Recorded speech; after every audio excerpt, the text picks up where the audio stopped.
Big CARES Act 1 grants are available for you right now. Meantime, a $10,000 grant, a $50,000 grant, another $10,000 grant. Those are available right thereafter. Then, questions about hazard pay. What's going on with hazard pay? And why were Joe Biden's comments yesterday so confusing? And why were they repeated today by Chuck Schumer? Confusing information, and I make it simple. It's the breaking news, and this is Purple.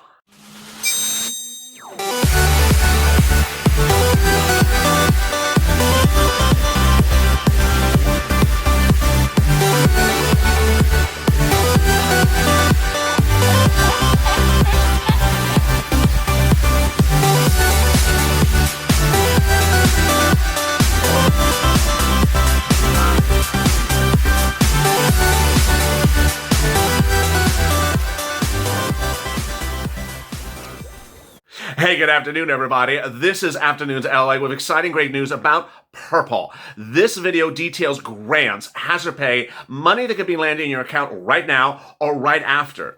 And a day in which a lot of things have been said, things get a little confusing, and I try to make it very simple.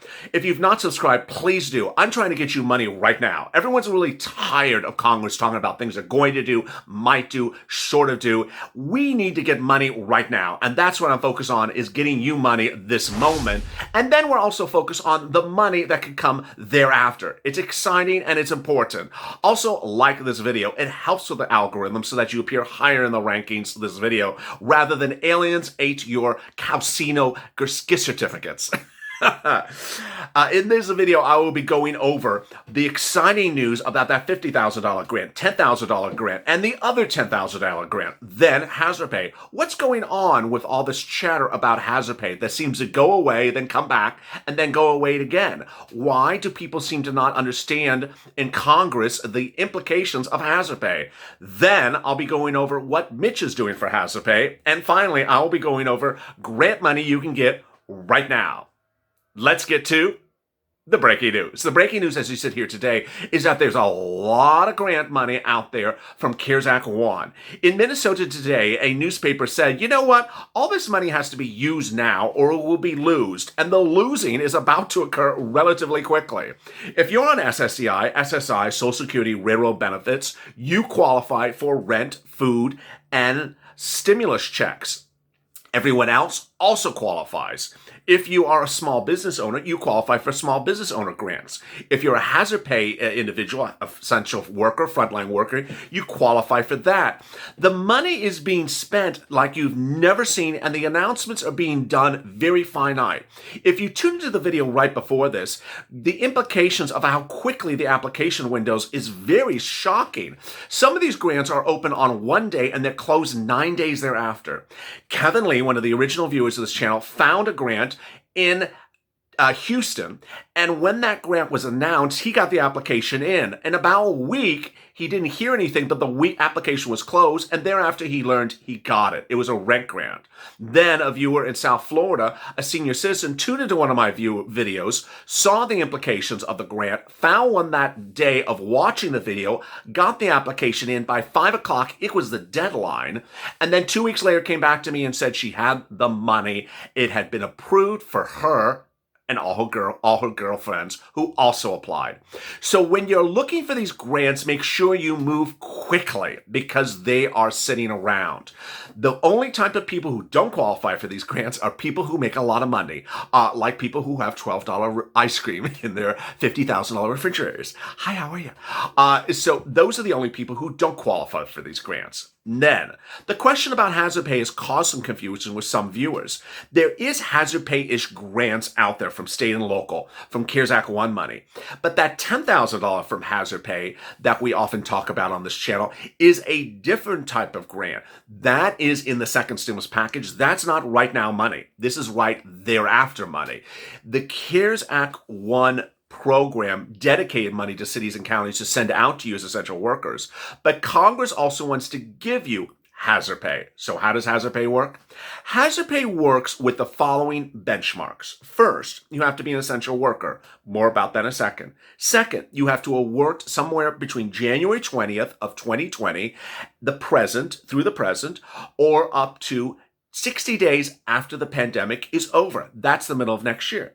Third, you could have worked in any capacity, whether overtime, part-time, full-time, or in any other capacity. You take your number of hours you worked, times it by $13 an hour, and it could give you a lot of money. People who reach that benchmark over and above $10,000, bam, get $10,000 right there. Those that don't qualify don't reach the benchmark would get the amount that they reach, for example, $8,000, bam, and then get paid $13 an hour thereafter. If you made too much money in 2019, over $100,000, you still qualify for this, ironically, but you would only get $5,000. Now, essential workers. Who are the essential workers? If you tune into Purple Power Live every night at 6:30 Pacific Standard Time, 9:30 Eastern Standard Time, I go over with you who are the essential workers. The number two issues about essential workers that I go over that are they're extremely confusing to you and me is those types of businesses that do a lot of things in the same roof. Sam's Club, Walmart, Costco, Walgreens, places that do a lot of things. Why? Here are the ideas. First, hazard pay does not pay for general retail. So a pet store where you sell pet supplies, not essential workers.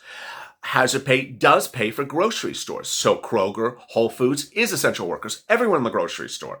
Third, hazard pay does pay for pharmacy. So anyone in a pharmacist, CVS pharmacy absolutely pays. So what happens when you talk about Costco or Walmart that has groceries and has pharmacy, but also has general retail? Really unclear. There is no answer as we sit here today. Now, this is where we are for hazard pay because it sounds a little confusing to some viewers. I'm going to make it very simple. The Biden administration is proposing a version of hazard pay which is different than the hazard pay that is currently on the books. The hazard pay that's currently on the books is a hot mess express because it starts really good with a $10,000. It has the provisions that all make sense. The essential worker classifications are generally 80% to 80% clear. And then the remainder of the essential workers that are a little bit unclear, it says we're going to default to the Department of Labor to broaden it and include telecommunications, banks and bank tellers, agricultural, and seems to fix itself. And then it also has a provision that says, you know what, if it's too confusing, we want to include you as well. Okay, we're good so far. And then we get to this. A big, what are you talking about provision? Yes, the provision says that the employer applies for you. What? The employer applies for you, not you. And you can't order the employer to apply, nor can the law require the employer to apply. In fact, it says the employer has discretion to apply. It's really shocking. With that needs to be changed. And so Purple Power, you need to be on social media and pushing with Biden, the transition team, Trump, Nance, Chuck, all those people say, hey, change this hazard pay provision. This makes no sense. The employee must be able to apply. The employee must be able to fill out the application. Because as we all understand, employers are going bankrupt. Employers are shutting their doors. Employers are firing you. Employers are laying you off. And they may not apply for you. Now, those grants, those big grants, now the 8-minute mark of this video, $10,000, another $10,000, $50,000. Boy, it's getting exciting. So let me go over this right this minute. This is not right now money. This is right thereafter money, or this is basically right thereafter money. The current proposals are to give you a $10,000 EIDL grant and potentially pay you the remainder of the $10,000 EIDL grant. What's going on? Javita Carranza, head of SBA, will leave in January. She is a Republican nominee, and the replacement to be put in will be a Democratic nominee.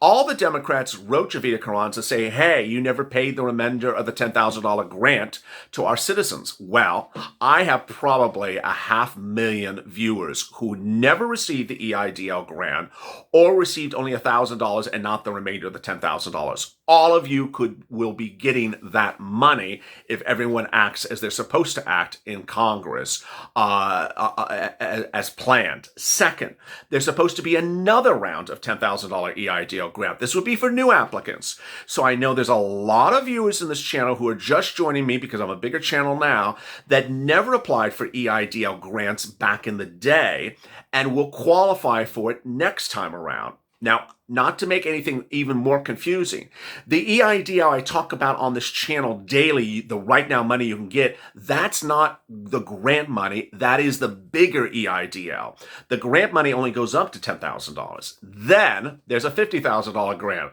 It's getting great. That is the Lifeline grant. The Lifeline grant is proposed in the CARES Act in the second stimulus package, and that would give $50,000 to generally certain types of applicants. It's incredibly great news. Then there's the CDC grant.